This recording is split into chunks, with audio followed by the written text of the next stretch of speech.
ਵਾਹਿਗੁਰੂ ਜੀ ਕਾ ਖਾਲਸਾ ਵਾਹਿਗੁਰੂ ਜੀ ਕੀ ਫਤਿਹ। ਮੈਂ ਤੁਹਾਡੀ ਹੋਸਟ ਨੀਲਮ ਕੌਰ ਤੇ ਮੈਂ ਟੀਵੀ 84 ਦੇ ਸਾਰੇ ਦਰਸ਼ਕਾਂ ਦਾ ਦਿਲੀ ਸਵਾਗਤ ਕਰਦੀ ਹਾਂ। ਪ੍ਰੋਗਰਾਮ ਸੱਚੋ ਸੱਚ ਵਿੱਚ ਰੋਜ਼ਾਨਾ ਦੀ ਤਰ੍ਹਾਂ ਤੁਹਾਡੇ ਤੇ ਸਾਡੇ ਹਰਮਨ ਪਿਆਰੇ ਡਾਕਟਰ ਅਮਰਜੀਤ ਸਿੰਘ ਮੇਰੇ ਨਾਲ ਬੈਠੇ ਹੋਏ ਨੇ। ਆਓ ਨਾ ਮਿਲ ਕੇ ਪ੍ਰੋਗਰਾਮ ਸ਼ੁਰੂ ਕਰਦੇ ਹਾਂ। ਜੀ ਡਾਕਟਰ ਸਾਹਿਬ, welcome to our show. Thank you very much. ਜੀ ਡਾਕਟਰ ਸਾਹਿਬ, ਅੱਜ 25 ਮਾਰਚ 2015 12 ਚੇਤ ਨਾਨਕਸ਼ਾਹੀ ਸੰਮਤ 547 ਦਾ ਦਿਨ ਹੈ ਤੇ ਪ੍ਰੋਗਰਾਮ ਦੇ ਸ਼ੁਰੂ ਵਿੱਚ ਡਾਕਟਰ ਸਾਹਿਬ ਤੁਸੀਂ ਕਿਹੜੀ ਅਹਿਮ ਘਟਨਾ ਸਾਡੇ ਦਰਸ਼ਕਾਂ ਨਾਲ ਸਾਂਝੀ ਕਰਨ ਜਾ ਰਹੇ ਹੋ? ਅੱਜ ਜਿਸ ਘਟਨਾ ਦਾ ਸਾਰੇ ਹੀ ਇਲੈਕਟ੍ਰੋਨਿਕ ਔਰ ਪ੍ਰਿੰਟ ਮੀਡੀਆ ਦੇ ਵਿੱਚ ਜ਼ਿਕਰ ਹੈ, ਉਸ ਦਾ ਸਬੰਧ ਨਵੰਬਰ 84 ਦੀ ਸਿੱਖ ਨਸਲਕੁਸ਼ੀ ਲਈ ਜ਼ਿੰਮੇਵਾਰ ਮੁੱਖ ਕਾਤਲ ਜਗਦੀਸ਼ ਟਾਈਟਲਰ ਨੂੰ CBI ਵੱਲੋਂ ਤੀਸਰੀ ਵਾਰ ਦਿੱਤੀ ਗਈ ਕਲੀਨ ਚਿੱਟ ਨਾਲ ਹੈ ਜੀ। ਔਰ ਇਹ ਗੱਲ ਕਿਉਂਕਿ ਅਕਸਰ ਇਸ ਪ੍ਰੋਗਰਾਮ 'ਚ ਵੀ ਔਰ ਪਿਛਲੇ 30 ਸਾਲ ਤੋਂ ਸਿੱਖ ਕੌਮ ਦੇ ਅੱਡ-ਅੱਡ ਸ਼ੋਬਿਆਂ ਰਾਹੀਂ ਅੱਡ-ਅੱਡ ਪਲੇਟਫਾਰਮਸ 'ਤੇ ਵੀ ਬੜੀ ਲਗਾਤਾਰਤਾ ਨਾਲ ਚਰਚਾ ਦਾ ਵਿਸ਼ਾ ਰਹੀ ਹੈ ਕਿ ਕਿਵੇਂ ਰਾਜੀਵ ਗਾਂਧੀ ਨੇ, ਜਿਹੜਾ ਕਿ ਨਵੰਬਰ ਦੇ ਉਸ 31 ਅਕਤੂਬਰ ਵਾਲੇ ਦਿਨ ਹੀ ਵਾਪਸ ਮੁੜਦਾ ਹੈ ਕਲਕੱਤੇ ਤੋਂ ਔਰ ਦਿੱਲੀ ਏਅਰਪੋਰਟ 'ਤੇ ਹੀ ਪਹੁੰਚਦੇ ਆ, ਕਿਉਂਕਿ ਪਹਿਲਾਂ ਉਹਨੂੰ ਦੱਸਿਆ ਗਿਆ ਸੀ ਕਿ ਉਹਦੀ ਮਾਂ ਜਿਹੜੀ ਆ ਉਹ ਗੰਭੀਰ ਹਾਲਤ 'ਚ ਹੈ। ਏਅਰਪੋਰਟ 'ਤੇ ਪਹੁੰਚਦਿਆਂ ਉਹਨੂੰ ਪਤਾ ਲੱਗ ਜਾਂਦਾ ਔਰ ਫਿਰ ਉਹ ਆਪਣੀ ਇਸ ਸਕੁਆਡਰੀ ਦੇ ਜਿਹਦੇ ਜਗਦੀਸ਼ ਟਾਈਟਲਰ, ਸਜਨ ਕੁਮਾਰ, HKL ਭਗਤ, ਇਹ ਜਿਹੜੇ ਨੇ ਲਲਿਤ ਮਾਕਨ, ਇਹ ਸਾਰੇ ਸ਼ਾਮਲ ਨੇ। ਅਰੁਣ ਨਹਿਰੂ ਦਾ ਨਾਂ ਵੀ ਲੇਟਰ ਔਨ ਇਸ ਦੇ ਵਿੱਚ ਸ਼ਾਮਲ ਹੁੰਦਾ ਹੈ ਕਿ ਉਹਨੇ ਇਸ ਨੂੰ ਜਿਹੜਾ ਹੈ ਉਹ ਮਾਸਟਰਮਾਈਂਡ ਕੀਤਾ ਜੀ। ਔਰ ਨਰਸਿਮਹਾ ਰਾਓ ਹੋਮ ਮਿਨਿਸਟਰ। ਸੋ ਇਹ ਜਿਹੜੀ ਗੱਲ ਇਹਨਾਂ ਦਾ ਉਸ ਨਸਲਕੁਸ਼ੀ ਦੇ ਵਿੱਚ ਰੋਲ ਕੋਈ ਕਿਸੇ ਤੋਂ ਲੁਕਿਆ ਛਿਪਿਆ ਨਹੀਂ ਹੈ। ਜਿਹੜੀ ਰਿਪੋਰਟ ਇੱਕਦਮ ਬਾਅਦ People's Union for Civil Liberty ਨੇ ਕੱਢੀ, ਹੂ ਆਰ ਗਿਲਟੀ, ਔਰ ਉਸ ਤੋਂ ਬਾਅਦ ਲਗਾਤਾਰਤਾ ਨਾਲ ਜਿੰਨੇ ਵੀ ਲਗਭਗ 12 ਦੇ ਕਰੀਬ ਕਮਿਸ਼ਨ ਔਰ ਕਮੇਟੀਆਂ, ਜਿਨ੍ਹਾਂ ਦੇ ਵਿੱਚ ਮੁੱਖ ਕਮਿਸ਼ਨ ਮਿਸ਼ਰਾ ਕਮਿਸ਼ਨ, ਅਖੀਰਲਾ ਕਮਿਸ਼ਨ ਨਾਨਾਵਤੀ ਕਮਿਸ਼ਨ ਔਰ ਇਨ ਬਿਟਵੀਨ ਜਿਹੜੀਆਂ ਨੇ ਕਮੇਟੀਆਂ ਸੀ, ਉਹਨਾਂ ਸਾਰਿਆਂ ਦੇ ਵਿੱਚ ਹੀ ਇਹਨਾਂ ਕਾਤਲਾਂ ਦਾ ਨਾਂ ਜਿਹੜਾ ਉਹ ਪ੍ਰੋਮੀਨੈਂਟਲੀ ਫਿਗਰ ਹੁੰਦਾ ਰਿਹਾ ਜੀ। ਇਹਨਾਂ ਦੇ ਵਿੱਚੋਂ HKL ਭਗਤ ਮਰ ਚੁੱਕੇ ਔਰ ਜਗਦੀਸ਼ ਟਾਈਟਲਰ ਜਿਹੜਾ ਹੈ ਉਹ ਮੁੱਖ ਦੋਸ਼ੀ ਦੇ ਤੌਰ ਤੇ, ਔਰ ਬੀਬੀ ਲਖਵਿੰਦਰ ਕੌਰ ਔਰ ਦੂਸਰੇ ਉਹ ਜਿਨ੍ਹਾਂ ਦੇ ਹਸਬੈਂਡ ਨੂੰ ਜਿਹੜਾ ਬਾਦਲ ਸਿੰਘ ਨੂੰ ਮਾਰਿਆ ਗਿਆ ਔਰ 2 ਹੋਰ ਸਿੱਖਾਂ ਦਾ। ਔਰ ਇਹ ਲਗਾਤਾਰਤਾ ਨਾਲ ਇਹਨਾਂ ਸਾਰੀਆਂ ਹੀ ਅਦਾਲਤਾਂ ਦੇ ਵਿੱਚ ਜਿਹੜੇ ਨੇ ਐਵੀਡੈਂਸ ਵਿਟਨੈਸਿਸ ਜਿਹੜੀਆਂ ਨੇ ਉਹਨਾਂ ਨੇ ਆਪਣੀ ਕਹਾਣੀ ਸੁਣਾਈ।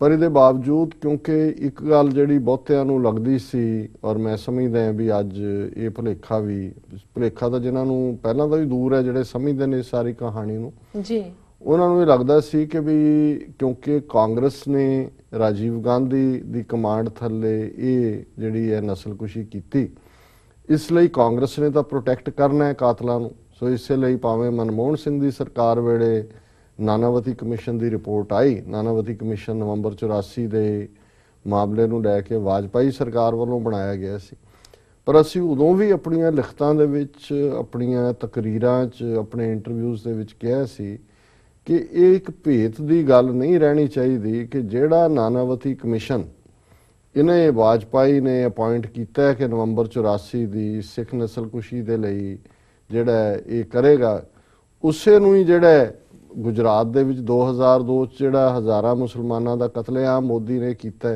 ਉਹ ਵੀ ਪੜਤਾਲ ਉਹਦੇ ਥੱਲੇ ਕਰ ਦਿੱਤੀ ਗਈ ਹੈ। ਸੋ ਇਸ ਤੋਂ ਇਨ ਬਿਟਵੀਨ ਸਰਕਾਰ ਮਨਮੋਹਨ ਸਿੰਘ ਦੀ 2 ਵਾਰ ਬਣੀ, 10 ਸਾਲ ਉਹ ਪ੍ਰਧਾਨ ਮੰਤਰੀ ਰਿਹਾ।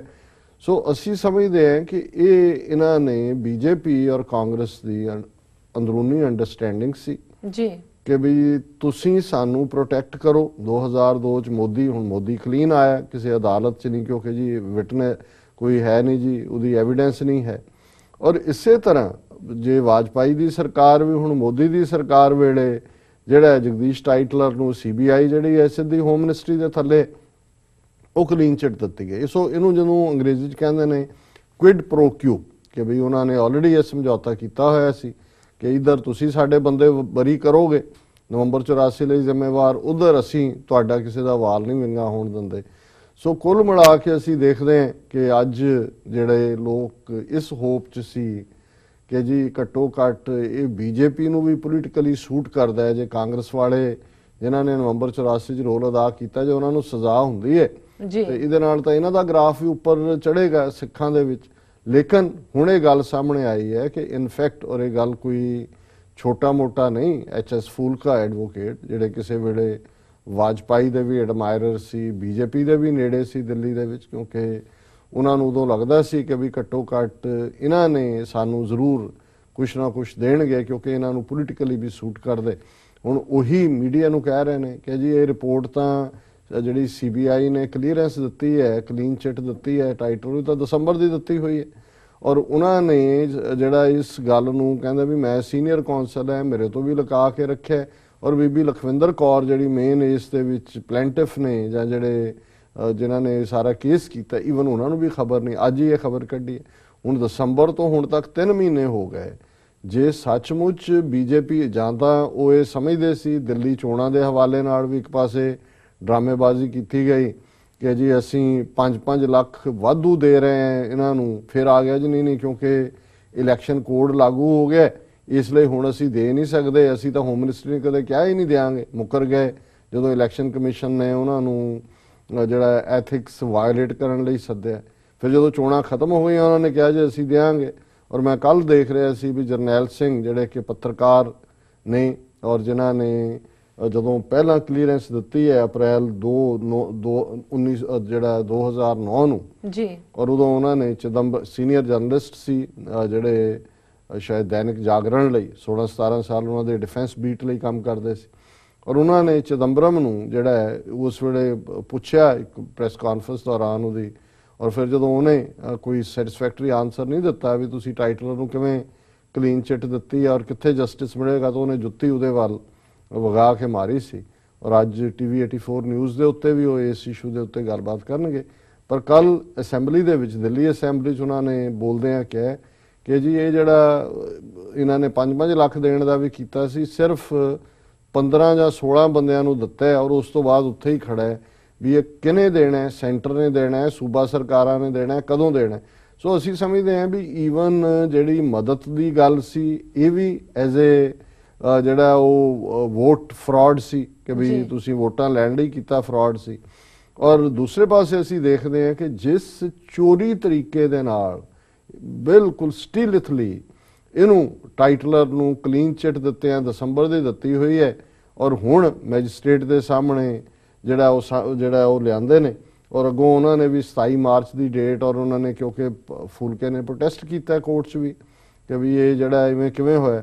ਪਰ ਇਸ ਗੱਲ ਬਾਰੇ ਹੁਣ ਕੋਈ ਭੁਲੇਖਾ ਨਹੀਂ ਰਹਿਣਾ ਚਾਹੀਦਾ। ਜਿਹੜੀ ਗੱਲ ਡੇ 1 ਤੋਂ ਜਿਹੜੇ ਇਸ ਸਿਸਟਮ ਨੂੰ ਸਮਝਦੇ ਨੇ ਕਿ ਭਾਈ ਤੁਸੀਂ ਕਿਹਦੇ ਤੋਂ ਇਨਸਾਫ ਮੰਗ ਰਹੇ ਹੋ, ਔਰ ਇਹ ਗੱਲ ਜਦੋਂ ਅਸੀਂ ਹੁਣ ਫੈਕਟ ਦੇਖਦੇ ਹਾਂ ਵੀ ਇਕੱਲਾ ਕੋਈ ਕਾਂਗਰਸ ਦਾ ਰੋਲ ਤਾਂ ਨਹੀਂ ਸੀ ਨਵੰਬਰ 84 'ਚ, 100 ਤੋਂ ਜ਼ਿਆਦਾ RSS ਦਾ ਜਿਹੜਾ ਇਨਰ ਵਰਕਰ ਹੈ ਉਹਨਾਂ ਦੇ ਨਾਂ ਵੀ ਇਨੀਸ਼ੀਅਲੀ ਸਾਹਮਣੇ ਆਏ, ਫਿਰ ਆਲ ਆਫ ਏ ਸਡਨ ਉਹ ਗਾਇਬ ਹੋ ਗਏ, ਡ੍ਰੌਪ ਕਰ ਦਿੱਤੇ। ਸੋ ਅਸੀਂ ਸਮਝਦੇ ਹਾਂ ਕਿ ਇਹ ਜਿਹੜਾ ਹਿੰਦੂਤਵਾ ਦਾ ਏਜੰਡਾ ਹੈ, ਔਰ ਕਾਂਗਰਸ ਨੇ ਹਿੰਦੂਤਵਾ ਦੀ ਬੇਸ਼ੱਕ ਉਹ B ਟੀਮ ਸੀ, ਪਰ ਮੈਂ ਸਮਝਦਾ ਕਿ ਅੱਜ ਇਹ ਟੀਮ ਨੂੰ ਇਸ ਤਾਕਤ ਦੇ ਤਖਤ ਤੱਕ ਪਹੁੰਚਾਉਣ 'ਚ ਉਹਨਾਂ ਨੇ ਬਹੁਤ ਵੱਡਾ ਰੋਲ ਅਦਾ ਕੀਤਾ। ਉਹ ਭਾਵੇਂ ਜੂਨ 84 ਦਾ ਘੱਲੂਘਾਰਾ ਕਰਕੇ ਕੀਤਾ ਹੋਏ, ਭਾਵੇਂ ਸਿੱਖਾਂ ਨੂੰ ਸਬਕ ਸਿਖਾਉਣ ਲਈ ਨਵੰਬਰ 84 ਕਰਕੇ ਕੀਤਾ ਹੋਏ, ਫਿਰ ਬਾਬਰੀ ਮਸਜਿਦ ਜਿਹੜੀ BJP ਨੇ ਔਰ RSS ਨੇ ਢਾਈ 6 ਦਸੰਬਰ 1992 ਨੂੰ, ਲੇਕਿਨ ਉਸ ਦੇ ਦਰਵਾਜ਼ੇ ਜਿਹੜੇ ਨੇ ਉਹ ਰਾਜੀਵ ਗਾਂਧੀ ਨੇ ਖੁਲਵਾਏ। ਔਰ ਜਦੋਂ ਬਾਬਰੀ ਮਸਜਿਦ ਢਾਈ ਗਈ ਦਿੱਲੀ ਦੇ ਵਿੱਚ, ਨਰਸਿਮਹਾ ਰਾਓ ਦੀ ਸਰਕਾਰ ਸੀ, ਉਹਨੇ ਵੀ ਫੈਸਿਲੀਟੇਟ ਕੀਤਾ ਅਖੀਰ ਤੱਕ ਕਿ ਭਾਈ ਇਹਨਾਂ ਨੂੰ ਢਾਹ ਲੈਣ ਦਿਓ।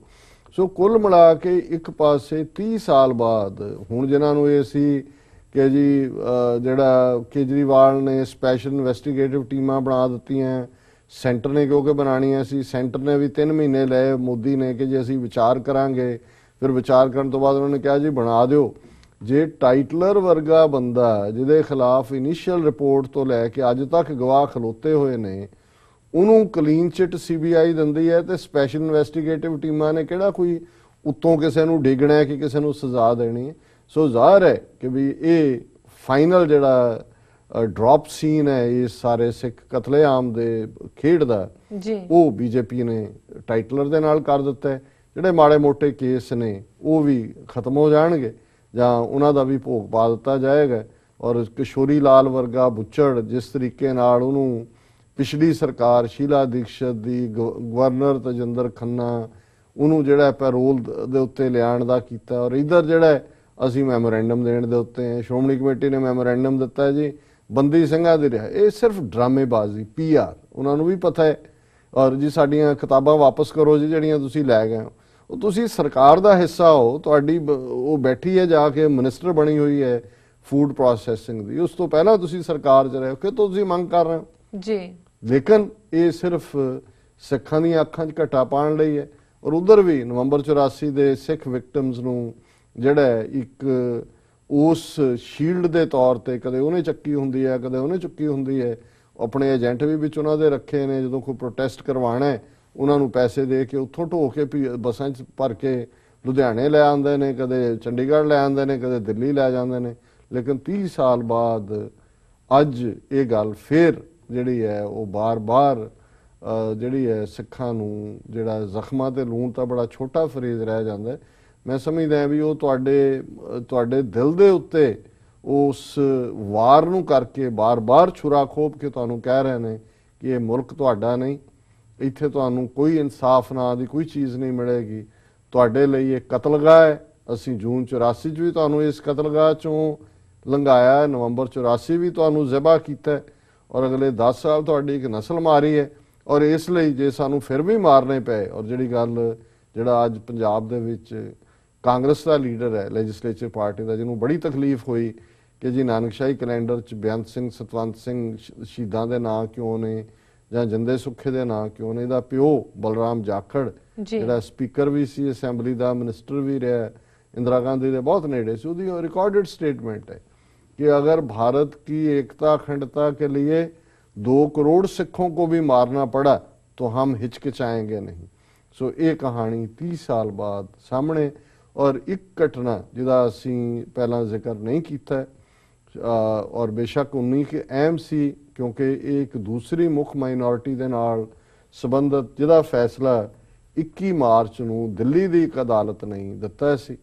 और वही कहानी 28 साल बाद उस माइनॉरिटी दे नाल जिन्हां नूं जिहड़े 160 मिलियन ने मुसलमान 16 करोड़ के लगभग। और जदों असीं गल हाशिमपुरा के हवाले नाल कर रहे हैं, दर्शक जिहड़े ने उस स्क्रीन के उत्ते पिक्चर्स भी देख सकते हैं कि किवें एक घटना जिहड़ी कि मेरठ के नेड़े हुई 22 मई 1987 नूं जी। उत्थे मेरठ शहर दे विच टेंशन सी, नाल लगदा पिंड है और नाल लगदे हाशिमपुरे इस पिंड दे विच लगभग 500 के करीब जिहड़े मुसलमान ने वो एक मसीत दे विच इकट्ठे होए, विचार कर रहे सी कि भी जिहड़ियां खबरां आ रही ने शहर च टेंशन दियां जां राइटिंग दियां उहदे बारे की करना है कि अचानक आके मसीत नूं जिहड़ी उन्हां दी आर्मड कॉन्स्टेबलरी है जिन्हों PAC कहंदे ने यूपी दी, ये स्टेट दा है, सेंटर दे थल्ले बट स्टेट नूं बना के दिते हुए ने, उन्हां दे जवानां ने आके घेर लिया। उन्हां 500 दी गैदरिंग चों उन्हां ने 50 जिहड़े मुसलमान सी खासकर नौजवान उन्हां नूं कढिया और उन्हां नूं अपने नाल वो जिहड़े उन्हां दे PAC दे ट्रक सी लै गए जी। और उस तो बाद जिहड़ा अगले दिन जिहड़ी खबर आई वो यही सी कि जी ਉਹ ਜਿਹੜੇ ਨੇ ਉਹਨਾਂ ਨੂੰ ਮਾਰ ਦਿੱਤਾ ਗਿਆ। ਔਰ ਜਿਉਂ ਹੀ ਉਹਦੇ ਚੋਂ 5 ਜਾਂ 6 ਬੰਦੇ ਜਿਨ੍ਹਾਂ ਨੂੰ ਬਹੁਤ ਸੀਰੀਅਸਲੀ ਜ਼ਖਮੀ ਕਰਕੇ ਮਾਰ ਕੇ ਉਹਨਾਂ ਦੀਆਂ ਲਾਸ਼ਾਂ ਨਹਿਰ ਦੇ ਵਿੱਚ ਸਾਰਿਆਂ ਦੀਆਂ ਸੁੱਟ ਦਿੱਤੀਆਂ ਸੀ, ਪਰ ਉਹ ਜ਼ਖਮੀ ਸੀ, ਸਰਵਾਈਵ ਕਰ ਗਏ। ਲੇਕਿਨ ਜਿਹੜੇ ਇਹ ਸਾਰੇ ਕਤਲੇਆਮ ਦੇ ਵਿੱਚ 42 ਤੋਂ 44 ਜਿਹੜੇ ਨੇ ਉਹ ਮੌਤ ਦੇ ਘਾਟ ਉਤਾਰ ਦਿੱਤੇ ਗਏ। ਹੁਣ ਇਹ ਬਿਲਕੁਲ ਔਰ ਇਸ ਦੀਆਂ ਈਵਨ ਜਿਹੜਾ ਕੋਰਟ 'ਚ ਵੀ ਕੇਸ ਚੱਲਿਆ 161 ਗਵਾਹ ਸਾਹਮਣੇ ਆਏ और एक कोल्ड ब्लडड मर्डर सी सामने कढ़ के बिल्कुल उस लाइन के उत्ते जिवें असीं 23 मार्च नूं जिक्र किया है भी चिट्ठी सिंहपुरा च किवें घरां चों कढ़ के मेल मैंबर जिहड़े सी 36 उन्हां नूं गुरुद्वारे की कंध नाल खड़ा करके 35 मर गए। एक सर्वाइवर जिहड़ा अज तक भी वो कहानी दस रहा, कोई सुनन नूं तैयार नहीं। ये 6 जिहड़े सर्वाइवर सी इन्हां ने लगातारता दे नाल हुण ये जिहड़ा मैं जदों इस केस नूं फॉलो कीता है कि ये 22 मई 1987 ਨੂੰ ਇਹ ਵਾਕਿਆ ਜਿਹੜਾ ਉਹ PAC ਕਰਦੀ ਹੈ ਤੇ ਪਹਿਲੀ ਚਾਰਜ ਸ਼ੀਟ ਜਿਹੜੀ ਹੈ 1996 ਦੇ ਵਿੱਚ ਫਾਈਲ ਕੀਤੀ ਜਾਂਦੀ ਹੈ। ਹੁਣ ਇਹ ਜਿਸ ਤਰੀਕੇ ਨਾਲ ਇਹਨਾਂ ਦੋਨਾਂ ਜਿਵੇਂ ਨਵੰਬਰ 84 ਦਾ ਅਸੀਂ ਜ਼ਿਕਰ ਕੀਤਾ, ਇਹਨਾਂ ਦੀ ਸਾਂਝ ਇਹ ਹੈ ਕਿ ਨਵੰਬਰ 84 ਦੇ ਵਿੱਚ ਵੀ ਜਿਹੜਾ ਬਹੁਤ ਸਾਰਿਆਂ ਨੂੰ FIR ਦੇ ਵਿੱਚ ਹੀ ਨਾਂ ਨਹੀਂ ਰੱਖੇ ਗਏ, FIRs ਲਿਖੀਆਂ ਹੀ ਨਹੀਂ ਗਈਆਂ। ਤੇ ਫਿਰ ਜਿਹੜੇ ਸਬੂਤ ਸਨ ਕਿਵੇਂ ਸਿਸਟੇਮੈਟਿਕਲੀ ਜਦੋਂ ਟਾਈਮ मिल जाता है और अंग्रेजी च इत्थे भी ये कहते हैं कि justice delayed is justice denied। ਜੀ ਜਦੋਂ ਤੁਸੀਂ ਇਨਸਾਫ ਦੇਣ 'ਚ ਦੇਰੀ ਕਰਦੇ ਹੋ ਇਹਦਾ ਮਤਲਬ ਤੁਸੀਂ ਇਨਸਾਫ ਦੇਣਾ ਨਹੀਂ ਚਾਹੁੰਦੇ। ਔਰ ਉੱਥੇ ਤਾਂ ਇਹਦਾ ਮਤਲਬ ਜਿਹੜਾ ਹੈ ਐਵੀਡੈਂਸ ਡਿਸਟਰੋਏ ਕਰਨਾ ਵੀ ਹੈ। ਹੁਣ 1996 ਦੇ ਵਿੱਚ ਜਿਹੜਾ ਇਹ ਫਾਈਲ ਹੁੰਦਾ ਹੈ ਉਹਨਾਂ ਦਾ ਜਿਹੜੀ ਹੈ ਚਾਰਜ ਸ਼ੀਟ, ਫਿਰ 2002 ਦੇ ਵਿੱਚ ਇਹ ਕਿਹਾ ਜਾਂਦਾ ਹੈ ਕਿ ਜੀ ਇੱਥੇ ਕਿਉਂਕਿ ਯੂਪੀ ਹੈ ਉੱਥੇ ਹੀ ਕੀਤਾ ਹੈ, PSC ਹੈ, ਇਹਨੂੰ ਅਸੀਂ ਦਿੱਲੀ ਸ਼ਿਫਟ ਕਰ ਦਿਆਂਗੇ। 2002 ਦੇ ਵਿੱਚ ਦਿੱਲੀ 'ਚ ਕੇਸ ਸ਼ਿਫਟ ਕਰ ਦਿੱਤਾ ਜਾਂਦਾ। ਹੁਣ 2002 ਸ਼ਿਫਟ ਕਰਨ ਤੋਂ ਬਾਅਦ 2006 'ਚ ਮਰਡਰ, ਅਟੈਂਪਟਡ ਮਰਡਰ ਦੇ ਜਿਹੜਾ ਕੇਸ ਹੈ ਉਹ ਫਾਈਲ ਕੀਤਾ ਜਾਂਦਾ ਹੈ ਲਗਭਗ 18 PSC ਦੇ ਬੰਦਿਆਂ ਦੇ ਖਿਲਾਫ, ਇੱਕ ਮਰ ਜਾਂਦਾ ਇਹਨਾਂ ਦੇ। ਹੁਣ ਜਿਹੜਾ ਫੈਸਲਾ ਮਾਰਚ 21 ਨੂੰ ਸੁਣਾਇਆ ਗਿਆ ਹੈ ਉਸ ਦੇ ਵਿੱਚ ਉਹਨਾਂ ਸਾਰਿਆਂ ਨੂੰ ਹੀ ਜਿਹੜੇ 17 ਦੇ ਖਿਲਾਫ ਮਰਡਰ, ਅਟੈਂਪਟਡ ਮਰਡਰ ਸੀ, ਸਾਰਿਆਂ ਨੂੰ ਅਦਾਲਤ ਨੇ ਬਰੀ ਕਰ ਦਿੱਤਾ ਹੈ। ਔਰ ਬਰੀ ਕਰਨ ਦਾ ਇਹੀ ਹੈ ਕਿ ਜੀ ਇਹਨਾਂ ਦੀ ਪ੍ਰੋਪਰ ਸ਼ਨਾਖਤ ਨਹੀਂ ਹੋਈ। ਔਰ ਉਹ ਜਿਹੜੇ 6 ਜਿਨ੍ਹਾਂ ਨੂੰ ਉੱਥੋਂ ਮਸੀਤ ਚੋਂ ਚੁੱਕਿਆ ਸੀ ਬਾਕੀਆਂ ਦੇ ਨਾਲ, ਉਹਨਾਂ ਦੀ ਕਹਾਣੀ ਔਰ ਉਹਨਾਂ ਦੀਆਂ ਤੁਸੀਂ ਗਵਾਹੀਆਂ ਦੇਖਦੇ ਹੋ ਜਾਂ ਅਕਾਊਂਟ ਤੁਸੀਂ ਪੜ੍ਹ ਨਹੀਂ ਸਕਦੇ, ਕਿਉਂਕਿ ਉਹਨਾਂ ਨੇ ਅਦਾਲਤ ਦੇ ਕਹੋ ਜੀ ਕਿ ਕੰਧਾਂ ਵੀ ਦਹਿਲ ਗਈਆਂ ਜਦੋਂ ਉਹਨਾਂ ਨੇ ਆਪਣੀ ਕਹਾਣੀ ਸੁਣਾਈ ਔਰ ਆਪਣੇ ਉਹਨਾਂ ਦੇ ਬਾਕੀ 44 ਸਾਥੀਆਂ ਦੇ ਨਾਲ ਕੀ ਹੋਇਆ। ਲੇਕਿਨ ਇਹਦੇ ਬਾਵਜੂਦ 28 ਸਾਲ ਬਾਅਦ ਅਦਾਲਤ, ਦਿੱਲੀ ਦੀ ਅਦਾਲਤ, ਜਿਵੇਂ ਦਿੱਲੀ 'ਚ CBI ਹੈ, ਦਿੱਲੀ ਦੀਆਂ ਅਦਾਲਤਾਂ ਨੇ, ਉਹਨਾਂ ਨੇ ਕਿਹਾ ਕਿ ਜੀ ਕੋਈ ਇਹਨਾਂ ਦੀ ਪ੍ਰੋਪਰ ਸ਼ਨਾਖਤ ਨਹੀਂ ਹੋਈ। ਹੁਣ ਹਾਲਾਂਕਿ ਹਕੀਕਤ ਇਹ ਹੈ ਜਦੋਂ ਅਸੀਂ ਦੇਖਦੇ ਹਾਂ ਕਿ ਕਿਵੇਂ ਹਿੰਦੂਤਵਾਦੀਆਂ ਟੀਮਾਂ ਰਲੀਆਂ ਹੋਈਆਂ ਨੇ। 1987 ਦੇ ਵਿੱਚ ਜਦੋਂ ਇਹ ਵਾਕਿਆ ਹਾਸ਼ਮਪੁਰੇ ਦੇ ਵਿੱਚ ਕੀਤਾ ਗਿਆ ਉਦੋਂ ਵੀ ਦਿੱਲੀ 'ਚ ਕਾਂਗਰਸ ਦੀ ਸਰਕਾਰ ਸੀ ਜੀ, ਰਾਜੀਵ ਗਾਂਧੀ ਦੀ, ਔਰ ਯੂਪੀ ਦੇ ਵਿੱਚ ਵੀ ਕਾਂਗਰਸ ਦੀ ਸਰਕਾਰ ਸੀ। ਸੋ ਜ਼ਾਹਰ ਹੈ ਕਿ ਇਹ ਕਾਰਾ ਉਹਨਾਂ ਨੇ ਇਸੇ ਲਈ, ਉਹਨਾਂ ਨੇ ਕਿਉਂਕਿ 84 'ਚ ਸਿੱਖਾਂ ਦਾ ਕਤਲੇਆਮ ਕਰਕੇ 3/4 ਮੈਜੋਰਿਟੀ ਦੇ ਨਾਲ ਪਾਰਲੀਮੈਂਟ 'ਚ ਰਾਜੀਵ ਗਾਂਧੀ ਨੇ ਜਿੱਤ ਲਿਆ ਸੀ। ਸੋ ਫਿਰ ਉਹਨਾਂ ਨੇ ਮੁਸਲਮਾਨਾਂ ਨੂੰ ਵੀ ਉਸੇ ਅੰਦਾਜ਼ ਦੇ ਵਿੱਚ ਹੀ ਟਾਰਗੇਟ ਕੀਤਾ ਤਾਂ ਕਿ ਉਹ ਉਸ ਤੋਂ ਬਾਅਦ ਜਿਹੜਾ ਉਹ ਫਿਰ ਚੋਣਾਂ ਜਿੱਤਣ। ਔਰ ਇਹ ਦਿੱਲੀ ਅਦਾਲਤ ਵੱਲੋਂ ਉਸ ਨੂੰ ਬਿਲਕੁਲ ਸਾਰਿਆਂ ਨੂੰ ਬਰੀ ਕਰ ਦੇਣਾ। ਇਸ ਸਾਰੇ ਦੌਰ 'ਚ ਯੂਪੀ ਦੇ ਵਿੱਚ ਕਈ ਸਰਕਾਰਾਂ ਬਣੀਆਂ, ਮਾਇਆਵਤੀ ਵੀ ਰਹੀ, ਕਲਿਆਣ ਸਿੰਘ ਦੇ ਵੇਲੇ ਬਾਬਰੀ ਮਸਜਿਦ ਰੱਖੀ, ਪਰ ਇਹ ਜਿਹੜੇ 17-18 ਬੰਦੇ ਜਿਹੜੇ ਇਨੀਸ਼ੀਅਲੀ ਜਿਨ੍ਹਾਂ ਦੇ ਖਿਲਾਫ ਚਾਰਜ ਸ਼ੀਟ ਸੀ, ਇਹਨਾਂ ਨੂੰ ਕਦੇ ਨੌਕਰੀ ਤੋਂ ਸਸਪੈਂਡ ਨਹੀਂ ਕੀਤਾ ਗਿਆ, ਰਾਦਰ ਇਹਨਾਂ ਨੂੰ ਪ੍ਰਮੋਸ਼ਨਸ ਦਿੱਤੀਆਂ ਗਈਆਂ। ਹੁਣ ਜਿਹੜੇ ਬੰਦੇ, ਔਰ ਇਵੇਂ ਹੀ ਜਿਵੇਂ ਪੰਜਾਬ ਦੇ ਵਿੱਚ ਜਿਹੜੇ ਪੁਲਿਸੀਏ ਜ਼ਿੰਮੇਵਾਰ ਨੇ ਝੂਠੇ ਪੁਲਿਸ ਮੁਕਾਬਲਿਆਂ ਲਈ, ਉਹਨਾਂ ਨੂੰ ਹੀ ਤਰੱਕੀਆਂ ਦੇ ਕੇ ਉਹਨਾਂ ਇਲਾਕਿਆਂ 'ਚ ਭੇਜਿਆ ਜਾਂਦਾ ਹੈ ਜਾਂ ਉੱਥੇ ਹੀ ਪੋਸਟ ਕੀਤਾ ਹੋਇਆ ਜਿੱਥੇ ਉਹਨਾਂ ਨੇ ਉਹ ਕਰਤੂਤਾਂ ਔਰ ਕਾਲੇ ਕਾਰਨਾਮੇ ਕੀਤੇ ਹੋਏ ਨੇ। ਸੋ ਉਹਨਾਂ ਦੇ ਖਿਲਾਫ ਕੌਣ ਖਲੋਏਗਾ ਔਰ ਕੌਣ ਜਿਹੜਾ ਹੈ ਉਹ ਗਵਾਹੀ ਦੇਗਾ। ਸੋ ਅਸੀਂ ਸਮਝਦੇ ਹਾਂ ਕਿ ਇਹ ਦੋਨੋਂ ਹੀ ਕੇਸ 28 ਸਾਲ ਬਾਅਦ ਹਾਸ਼ਮਪੁਰੇ ਦਾ ਫੈਸਲਾ ਔਰ 30 ਸਾਲ ਬਾਅਦ ਟਾਈਟਲਰ ਨੂੰ ਕਲੀਨ ਚਿੱਟ, ਇਹ ਇਸ ਗੱਲ ਦਾ ਸਬੂਤ ਨੇ ਕਿ ਉਸ ਮੁਲਕ ਦੇ ਵਿੱਚ ਘੱਟ ਗਿਣਤੀਆਂ ਦੇ ਲਈ ਇੱਕੋ ਹੀ ਰਸਤਾ ਹੈ ਔਰ ਉਹੀ ਹੈ ਕਿ ਵੀ ਨਾ ਮਰਨੇ ਕੀ ਇਜਾਜ਼ਤ ना इजाज़त फरियाद की है, घुट घुट के मर जाऊं ये मर्जी मेरे सयाद की है। कि एक पासे नस्लकुशी नाल मारने, दूजे पासे ਜਿਹੜੇ ਰਹਿੰਦੇ ਨੇ ਉਹਨਾਂ ਨੂੰ ਤਰਸਾ ਕੇ ਮਾਰਨੇ। ਹੁਣ 28 ਸਾਲ ਜਿਹੜੇ ਇਨਸਾਫ ਲਈ ਉਹ ਵਿਡੋਜ਼ ਡੀਕਦੀਆਂ ਨੇ, ਉਹਨਾਂ ਦੇ ਯਤੀਮ ਬੱਚੇ, ਇਧਰ 30 ਸਾਲ ਹਜ਼ਾਰਾਂ ਦੀ ਗਿਣਤੀ 'ਚ ਮਾਰੇ ਗਏ ਸਿੱਖਾਂ ਦੀਆਂ। ਔਰ ਇਹ ਕੱਲੀ ਕਿਉਂਕਿ ਦਿੱਲੀ ਤੇ ਫੋਕਸ ਹੈ, ਬਾਰ-ਬਾਰ ਦਿੱਲੀ ਦੀ ਕਹਾਣੀ ਹੈ, ਬਾਕੀ ਭਾਰਤ 'ਚ ਕੀ ਹੋਇਆ ਉਹਦਾ ਜ਼ਿਕਰ ਵੀ ਨਹੀਂ ਹੁੰਦਾ ਕਿ ਕਾਨਪੁਰ 'ਚ ਕੀ ਹੋਇਆ, ਬੋਕਾਰੋ 'ਚ ਕੀ ਹੋਇਆ। ਭਾਰਤ ਦੀਆਂ 20-21 ਸਟੇਟਾਂ ਦੇ ਵਿੱਚ ਸਿੱਖਾਂ ਦੀ ਨਸਲਕੁਸ਼ੀ ਔਰ ਇਸ ਕਿਸਮ ਦੇ ਜ਼ੁਲਮ, ਹਜ਼ਾਰਾਂ ਬੱਚੀਆਂ ਦੇ ਨਾਲ ਜ਼ਬਰ ਜਨਾਹ, ਔਰ ਇਹਦੇ ਬਾਵਜੂਦ 30 ਸਾਲ ਬਾਅਦ ਕਿੰਨੀਆਂ ਸਰਕਾਰਾਂ ਦਾ ਬਦਲਾ ਔਰ ਕਿਸ ਕਿਸਮ ਦਾ। ਫਿਰ ਵੀ ਜੇ ਸਾਡਾ ਇੱਕ ਤਬਕਾ ਇਹ ਕਹੇ ਕਿ ਜੀ ਇੱਥੋਂ ਅਸੀਂ ਇਨਸਾਫ ਲੈ ਲਾਂਗੇ, ਇਹ ਸਾਡੀ ਜਿਹੜਾ ਉਹ ਸਾਡਾ ਦੇਸ਼ ਹੈ, ਸਾਡੇ ਕੋਲ ਹੋਰ ਚੋਇਸ ਕੀ ਹੈ।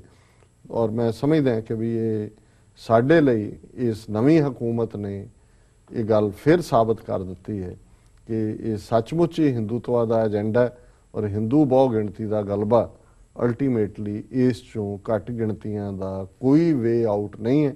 ਜਾਂ ਤਾਂ ਘੁੱਟ-ਘੁੱਟ ਕੇ ਮਰ ਜਾਓ, ਇਹਨਾਂ ਦੇ ਵਿੱਚ ਜਜ਼ਬ ਹੋ ਜਾਓ, ਜਾਂ ਆਣ ਅਣਖ ਦੇ ਨਾਲ ਖਲੋਵੋ, ਆਪਣੇ ਮੋਢੇ ਝਾੜੋ, ਆਪਣੀ ਦਿਲ ਦੇ ਅੰਦਰ ਜਿਹੜਾ ਉਹ ਇਰਾਦਾ ਕਰੋ ਕਿ ਅਸੀਂ ਗੁਲਾਮੀ ਦੇ ਸੰਗਲ ਕੱਟਣੇ ਨੇ ਔਰ ਜੁਝਾਰੂਆਂ ਦੀ ਤਰ੍ਹਾਂ, ਯੋਧਿਆਂ ਦੀ ਤਰ੍ਹਾਂ, ਮਰਦਾਂ ਦੀ ਤਰ੍ਹਾਂ ਅਣਖੀ ਇਨਸਾਨਾਂ ਦੀ ਤਰ੍ਹਾਂ ਅਸੀਂ ਖਲੋ ਕੇ ਆਪਣੀ ਆਜ਼ਾਦੀ ਦੇ ਲਈ ਲੜੀਏ, ਜੂਝੀਏ ਔਰ ਦਰਿਆਏ ਜਮਨਾ ਤੋਂ ਵਾਘਾ ਤੱਕ ਆਪਣੇ ਹੋਮਲੈਂਡ ਜਿਸ ਨੂੰ ਅੱਜ ਇੰਡੀਅਨ ਆਰਮੀ ਜੈਕ ਬੂਟਸ ਨੇ ਜਿਹੜਾ ਉਸ ਦੇ ਉੱਤੇ ਅਧਿਕਾਰ ਜਮਾਇਆ ਹੋਇਆ ਹੈ, ਇਸ ਨੂੰ ਲਿਬਰੇਟ ਕਰਾਈਏ।